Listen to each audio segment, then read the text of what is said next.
History remembers geniuses, the names that changed the world. Nietzsche, Freud, Rilke, but history has a blind spot. Sometimes, the person who changed the greatest minds is the one almost nobody remembers. In 1882, a young Russian woman arrived in Rome. She was only 21 years old. Within just a few years, one of history's greatest philosophers would ask her to marry him. One of the greatest poets of all time would credit her with changing his life. And the father of psychoanalysis would come to respect her as a serious intellectual partner. Her name was Andreas-Salomé. She wasn't a queen, she wasn't a politician, she wasn't famous in her own time. So how did one woman leave such a profound mark on some of history's greatest thinkers, only to be almost forgotten herself?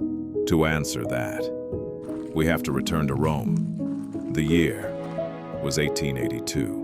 Rome, Italy, spring 1882. The Eternal City had become a meeting place for Europe's brightest minds.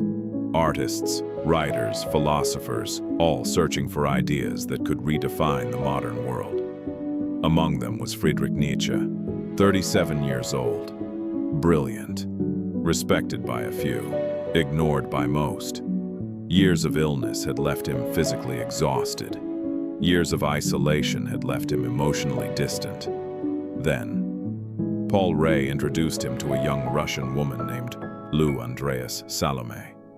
She wasn't intimidated by Nietzsche's reputation. She didn't treat him like a genius. She treated him like an equal. And that was something Nietzsche had almost never experienced.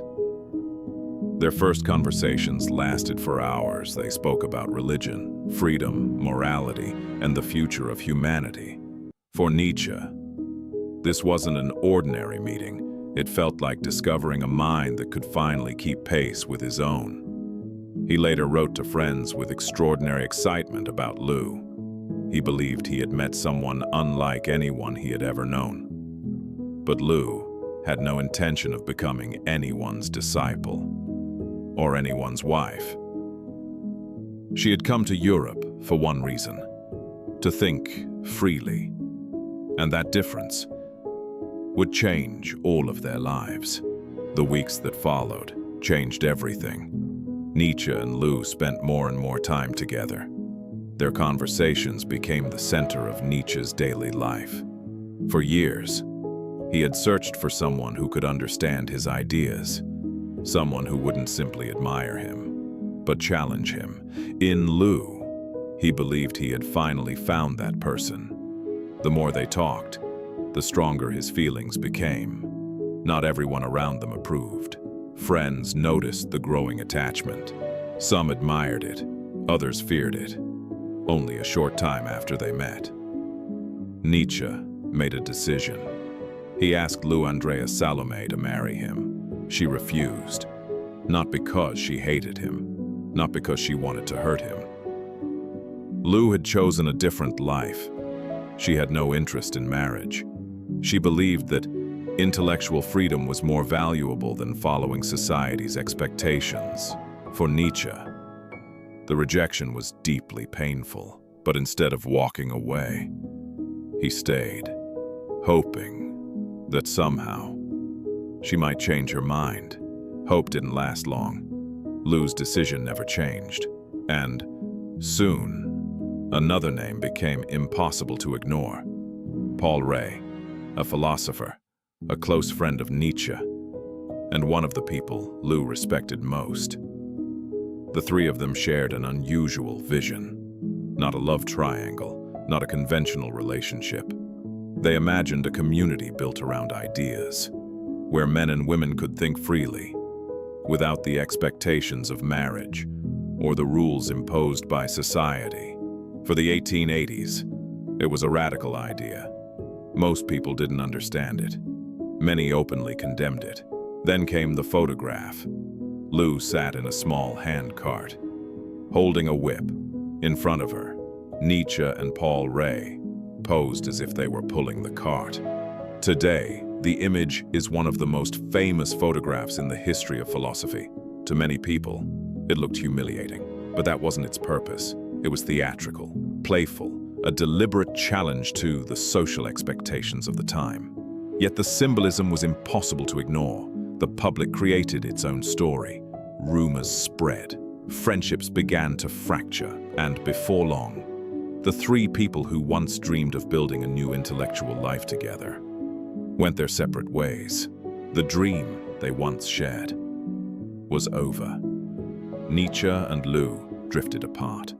They would never build the life Nietzsche had imagined. For him, the disappointment was deeply personal. For Lou, life moved forward. Several years later, she met a young poet named Rainer Maria Rilke. He was talented, sensitive, but still searching for his own voice. Lou encouraged him to read more widely, to travel, to question himself. She even suggested a new name. From that point on, Rainer Maria Rilke became Rainer Maria Rilke, the name the world would one day remember. Years later, another remarkable mind entered Lou's life, Sigmund Freud. By then, Freud was developing a revolutionary new way of understanding the human mind. Lou didn't become his student, and Freud didn't treat her as a follower. Their relationship was built on conversation, letters, mutual respect. They exchanged ideas about dreams, desire, love, and the hidden forces that shape human behavior. By the beginning of the 20th century, Andreas-Salomé had influenced a philosopher, a poet, and now one of the founders of modern psychology.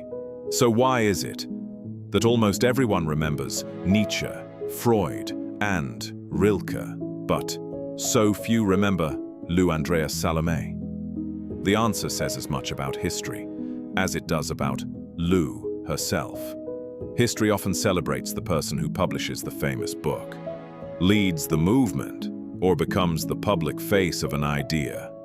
It rarely celebrates the person who quietly transforms the people behind those achievements. Lou never tried to build a cult of personality. She wasn't interested in becoming famous. She was interested in conversation, in difficult questions, in ideas that could survive long after the people discussing them were gone. That made her influence almost invisible, but not insignificant. If you read the letters, the journals, and the memories left behind by the people who knew her, a pattern begins to emerge again and again. Extraordinary minds sought her opinion, not because they wanted praise, but because they knew she would challenge them. And sometimes, one honest conversation can change history more than 1,000 speeches. Perhaps that's the real lesson of Andreas-Salomé's life.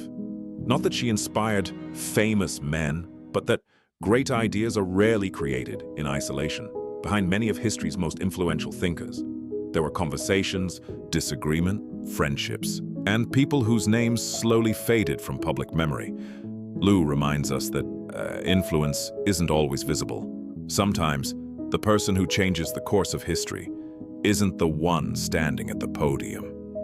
It's the one asking the question no one else thought to ask. More than a century has passed since Andreas-Salomé walked the streets of Rome, debated philosophy, and wrote about the human mind. Yet many of the questions she explored still remain unanswered. How do we love? Why do we seek freedom? What shapes our identity? Maybe that's why her story still matters.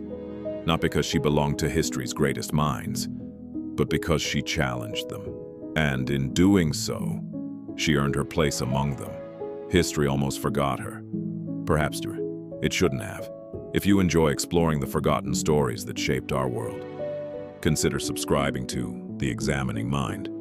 Because sometimes, the most important people in history are the ones you've never heard of. I'll see you in the next one.